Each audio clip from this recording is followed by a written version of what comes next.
Hi, I am Ashley Parker. I am on the leadership team of Virginia Methodist for a New Thing, and I am very excited today to be talking with Reverend Drew Ensz.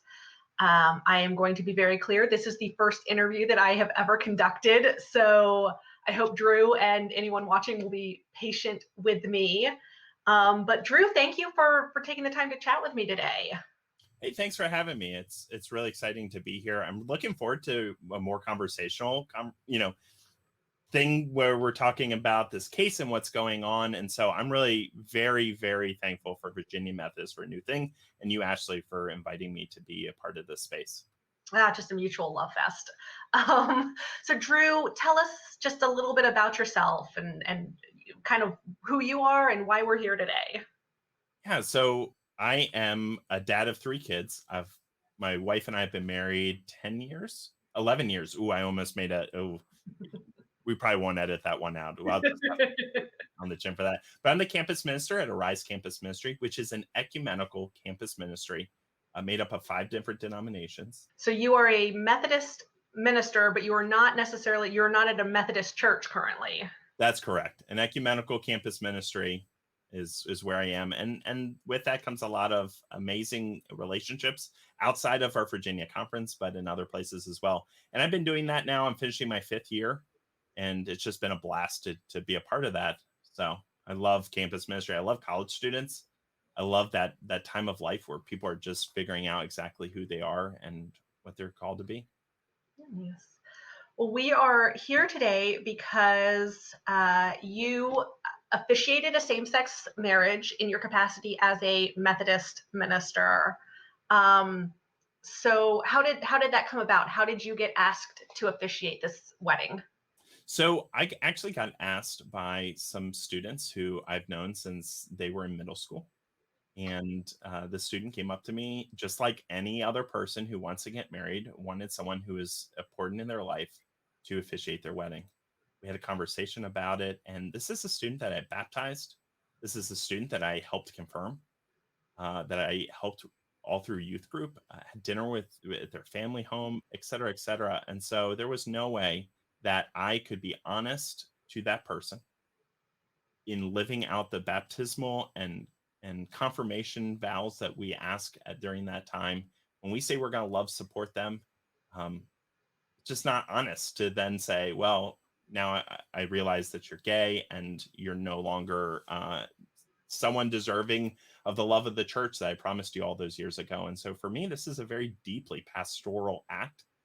This is something that is important witness for the church. And just to say one thing, I didn't just do it as a Methodist minister. I did it as part of my understanding of my calling and of my appointment as an ecumenical campus minister. And so I think that is important as we're sitting here discussing these things as well. Yeah. Well, that's an interesting point because up until this point, this is a great story. A couple comes to their pastor, asks him to officiate their wedding. However, there's a hiccup.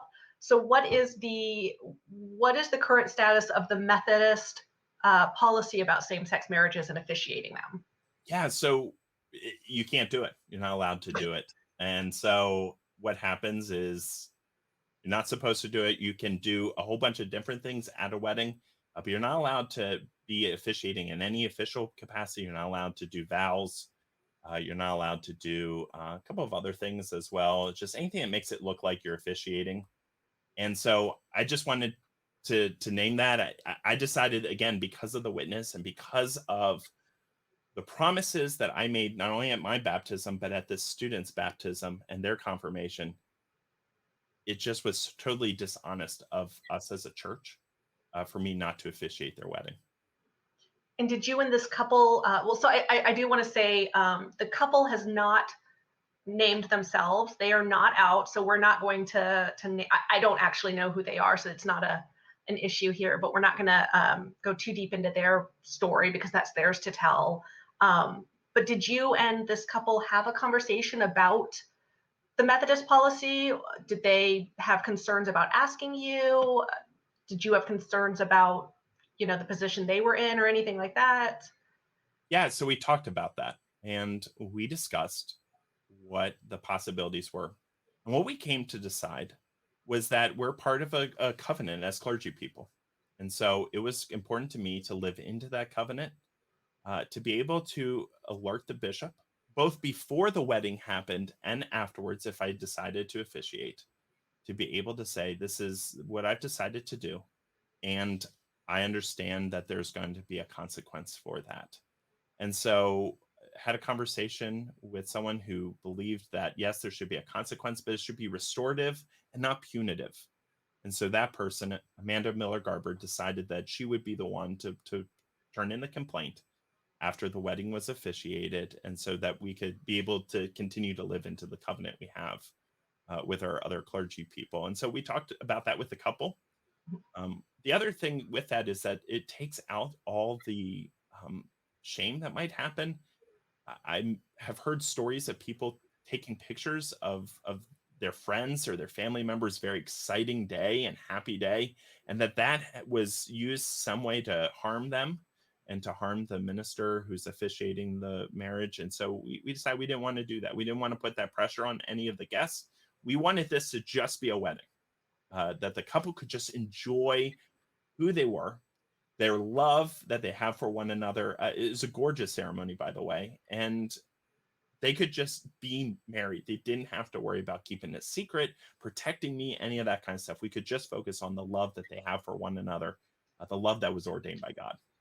No, that's awesome. I mean, because you're exactly right. A lot of other people are not in a position where they feel like they can be as open about this. Were there reasons professionally that you thought you could be more open than this? Was this something your family supported you in? I mean, you're very open. You're very out about this. Right. Well, I think part of it is the placement I have.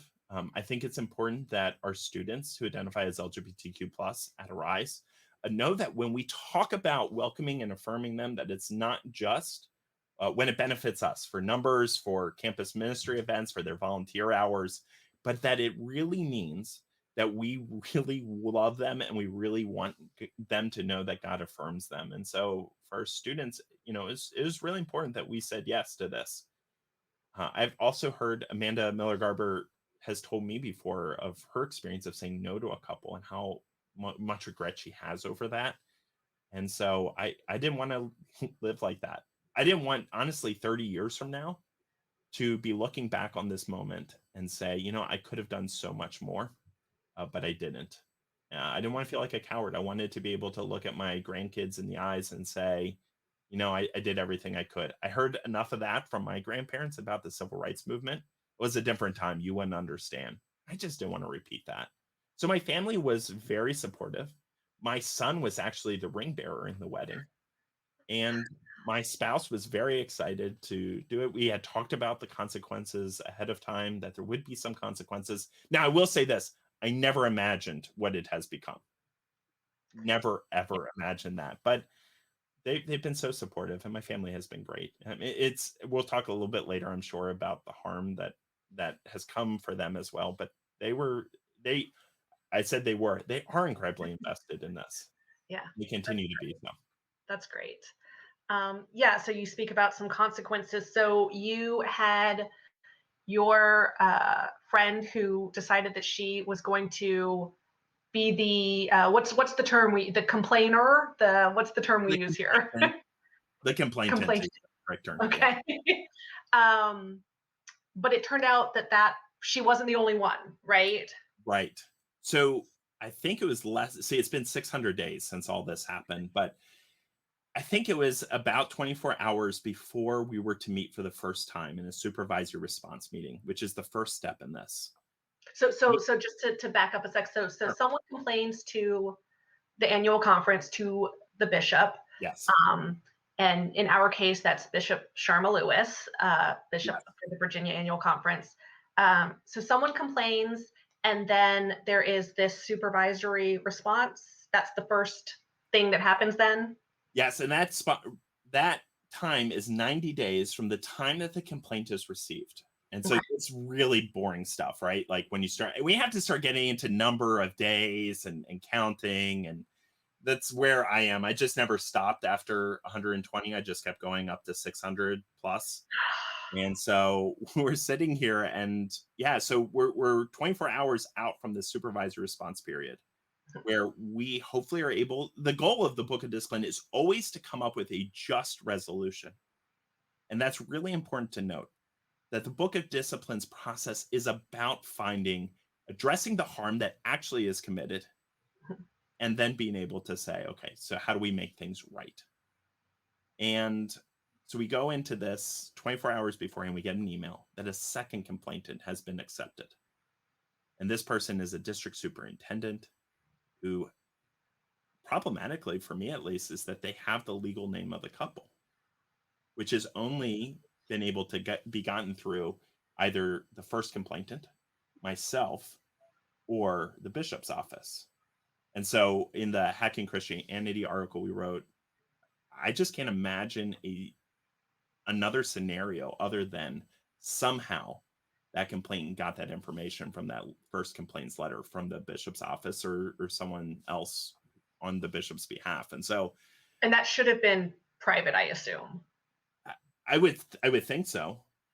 I mean, it's privileged information. And so the acceptance of a second complaint is so strange anyway. There's really nothing in the book of discipline that allows for a second complainant separate from the first complainant to enter in. And so I think that's really where things got very complicated very quickly. So basically, you've been charged twice with the same offense. With no new information. Yeah. I liken it to if someone comes forward to charge you with a crime, and it's not that serious as a crime, and I don't pretend to, but it's the thing that we're talking about trials and complaints and charges and all that. But it would be like if a officer came and said, we realize you broke the law. And then maybe the prosecutor didn't really like that officer. And so they had a whole different officer also charge you with the same thing.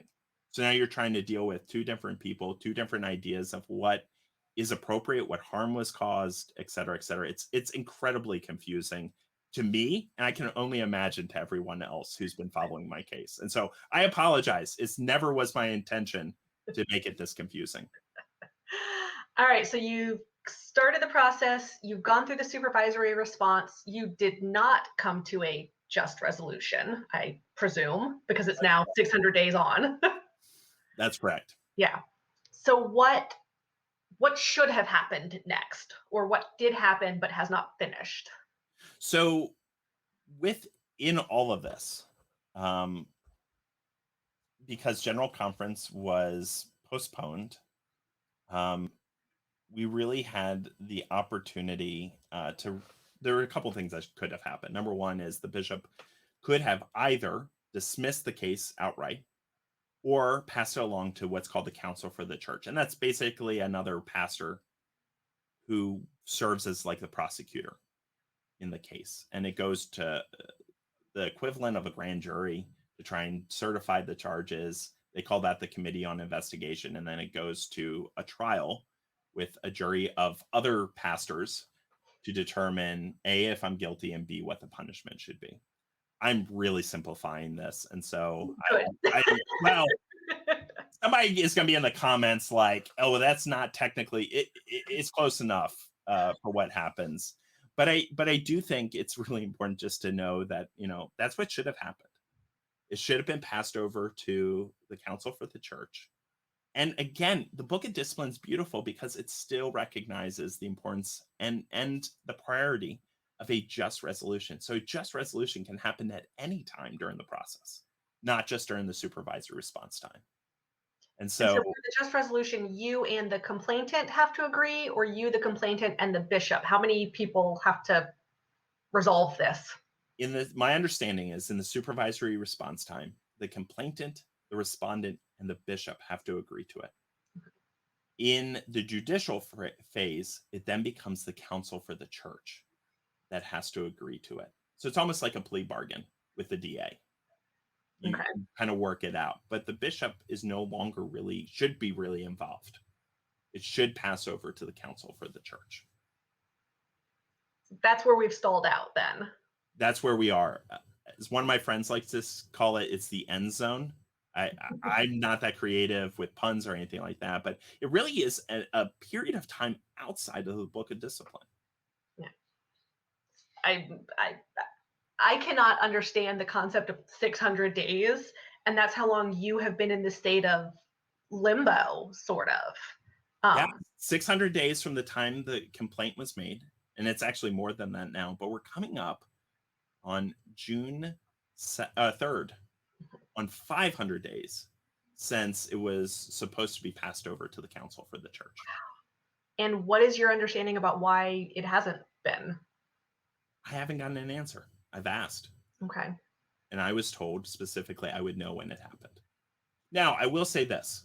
We had a global pandemic, and I am happy, thrilled that this was not the priority of anyone when we should have been focusing on a global pandemic, on Black Lives Matter, on other social justice issues. But for whatever reason, it kind of picked back up in January of this year. Mhm. Uh, Again, I was tried to be brought up on additional charges in February. And for a Facebook post where people thought I had done another same gender wedding and had a meeting with the bishop. So you have met with the bishop. It just hasn't. Well, that was to bring up a whole new set of charges. We've never really identified that this 500 days almost has passed. Yeah. So what's been the effect on you, your mental health, your profession, your family life? Just due to the fact that this has gone on for so much longer than it reasonably should have. Yeah, it's stressful. I mean, I can't. I think about it almost every day because at any time, a counsel for the church could be named, and they could turn in all their information to the Committee on Investigation, and then I have 20 days, maybe a few more, to prepare defense. And so, waiting for that for 500 days, it makes it hard to plan things. For my ministry, it makes it hard to be able to plan anything long term because at any time I might have to take time away to be able to prepare myself. And then I might be found guilty and then have to spend a longer period of time away. And so it's very stressful. It's stressful for my family, for my spouse, for my children. I also heard a couple of months ago, and I wrote to the bishop and I said, I heard that I'm not able to take medical leave if someone in my family were to get sick because you can't take personal leave, voluntary leave of absence while under complaint. And so at a time when we're talking about what it looks like, a time when people are becoming sick with COVID, it's just so much stress and it's so unnecessary. It really should have been done the way the Book of Discipline requires and the process that's laid out before us. Yeah. So how many pastors in the US are currently in this same process, undergoing charges or have been complained about for having performed same-sex weddings? So currently, and most bishops have named that they're going to hold abeyance, Mhm.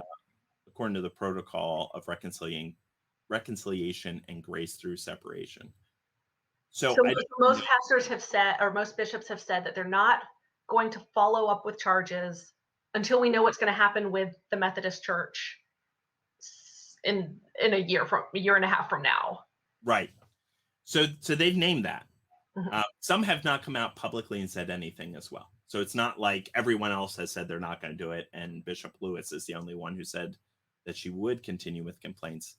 Bishop Lewis is the only one publicly to come out and say she will continue filing or accepting charges and going through the complaint process, which is difficult, right? It makes it really difficult here in Virginia to continue to waste money, time, energy on something where everyone is going to be a part of the post-separation United Methodist Church in some form or another.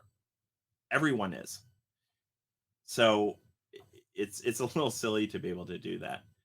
But I think in general, just kind of thinking through like, yeah, what is there's only 3 cases that I know of. Sorry, I kind of forgot the question there for a second.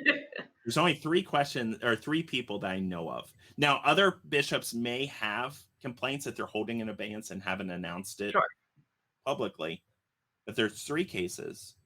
It was mine and another pastor, Reverend Andy Oliver down in Florida, and his bishop has said he's holding abeyance. He's not doing anything with it. And so it's just myself and one other pastor in Virginia who So is the only ones active. moving forward are in Virginia.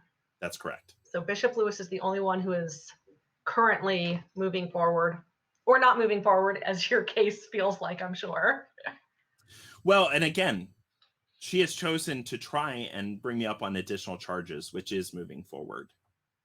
And so, yeah, I'm in this weird 600, 500 day stasis period, but she's still actively pursuing cases. Yeah.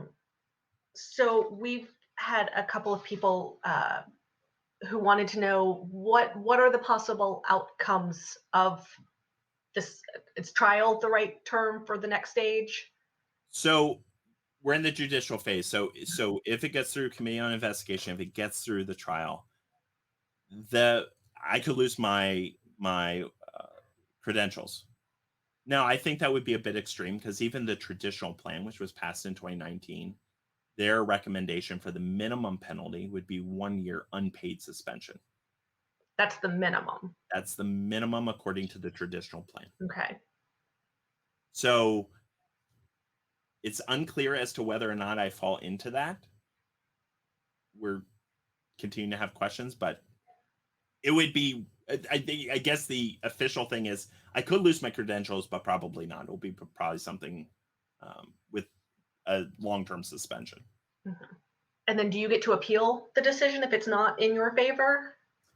If there has been an error in church law or in process that has substantially kept us from reaching a just resolution, my understanding is yes. But only if there's been an error, not just because you didn't agree with it. Yeah, not because I didn't like it. Yeah. Okay.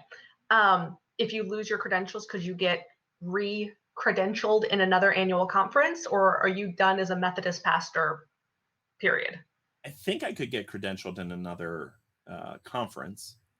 It certainly is a long process to get credentialed. I don't know even what it would look like to reapply for credentials. I believe Frank Schaefer was offered credentials in another area, and but I think that's a possibility. But again, I just want to be a campus minister who loves my students. I never went into this wanting to have questions about credentialing or how do I get them back or things like that. I just wanted to be pastoral and love my students. Yeah. And a quick note that Frank Schaefer is one of the more public pastors who was brought up on charges several years ago. Yeah, no, I mean, I think that's what you just said about, I think most pastors, they get into this to be in relation with people, not to go through bureaucracy and such. I also want to name, obviously we're talking here about a lot of the pain and the stress and the frustration that you as a ally who officiated a wedding is, and obviously we want to name that that is nothing compared to the stress that queer people in the closet or I mean the couple here who is still not comfortable naming themselves for various personal reasons, which we completely respect. Have you been in communication with them? Do you know how is this affecting them to your knowledge? Yeah, I mean, it is. We do chat, and a little less so than we used to just because of the pandemic and everything going on. But I think it's such a good point, actually. Like, this is nothing compared to the pain, the ostracization, the fact that people are talking about LGBTQ plus persons as issues instead of people worthy of dignity. And I'll be honest, I'm a white cisgender straight man. I don't have the right to talk about any community that I'm not a part of, but I hear from people often who tell me about their stories, who share their pain, and particularly the pain that Bishop Lewis is causing with her decisions. And it's completely unnecessary. It really is. We could be in abeyance right now. Everyone could have won. But the harm that continues to happen is just really, really unacceptable, and really, it breaks my heart every time I hear about it. And we have students in our campus ministries, not just mine, but I've heard from across the conference, who are choosing to not continue in the United Methodist Church because of this policy and these decisions. And so, yeah, you're right. It's nothing. I'll be okay in the end. I really will. Even if I lose my credentials, Drew Ensz is going to be okay. But to have someone consistently attacking your identity, it's just heartbreaking. And so I never, ever, ever want anyone to think that what I'm going through is in any way comparable to the lack of dignity that is being afforded to our LGBTQ plus siblings. So to that end, do you have any thoughts, again, as a white, cis, hetero man, do you have any thoughts about what people watching this can do to support our queer siblings who are, well, in the Methodist Church, who want to get married in the church? What are your thoughts about ways to support our siblings? I would tell people to take a good hard look at the ways in which their church is welcoming and affirming. It's not enough to just tell people that they're welcomed. People also have to be affirmed. I would tell you to go check out Reconciling Ministries Network, figure out ways to be able to create and craft a welcoming statement and then live into it. For people who are choosing that they want to get married, to have real conversations with people and to help listen to people. Again, I know there's a lot of fear right now about officiating weddings, but that's something that I think every pastor has to deal with. And that's something we have to deal with as pastors. That's what we get paid, all the big money that we get, right? I say that very jokingly, but it's your calling. We have to listen to people as they talk through what their desires are for a marriage that is just, they just want to be celebrated in the churches that they've grown up in and where they've experienced God. That's not too much to ask for. And what can people do to support you in this time, you and your family? Yeah, I feel incredibly supported. I'll be honest with you. There have been people who have been doing this work so much longer. My advocate, Reverend Rob Vaughn, has been just incredibly helpful. We have a gentleman up in New York, Kevin Nelson, who's been on the phone with us as well. Just incredible. And you know, I look back at the cases where people have either been forced to leave the Virginia conference or not received as much support as I've gotten. I think of Amanda, who we talked about earlier. She was suspended for 1 month. And I think about John, who is a retired pastor, who was suspended for 3 months as a retired elder, and thinking about the support I've gotten and that they didn't get to at that time, I think is really important to know. So I feel really well supported. And I want to thank all the pastors, all the churches who have done that. We're going to continue to be able to speak up and speak out. But look at the people maybe that aren't in the spotlight, who need your love, who need your support. And that's a great way to support me. And thank the people that came before and who have been doing this work for such a long time. And I know there's so many others. Those were just a couple that came to my mind right off the top of my head. And I just, one last question before we wrap up here. You know, you are a United Methodist pastor. The United Methodist Church is having a tough conversation right now, since the 70s. I mean, why stay in the Methodist Church if you're an ally, if you're a queer person? What's kind of your thought about that? Yeah, I think this is my home.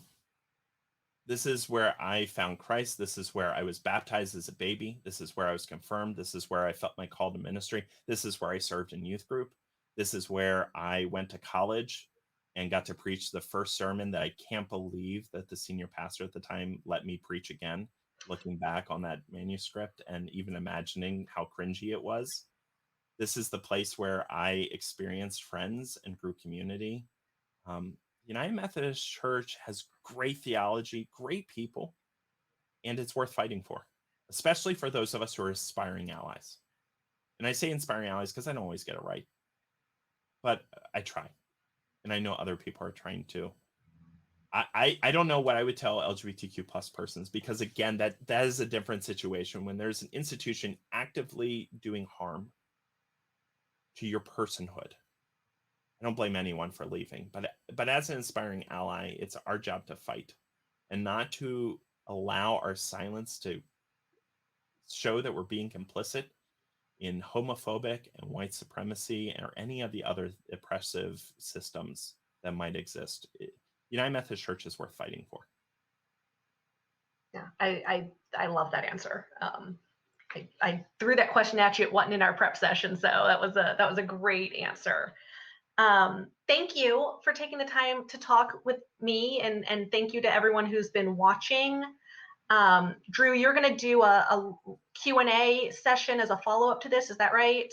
Yeah, so we want to hear your questions, right? One of the things that we've been really honest about is the importance of transparency.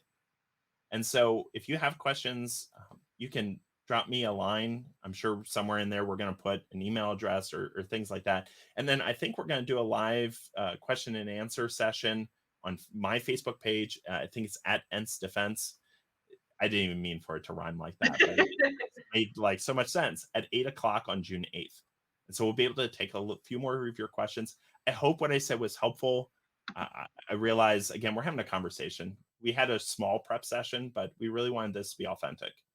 And so if I misspoke, I deeply apologize, but we'll be able to answer some more of your questions and just make sure that we're being as open and honest with people as possible. Yeah. So Drew's got that public-facing Facebook page specifically dedicated to what's going on with his charges.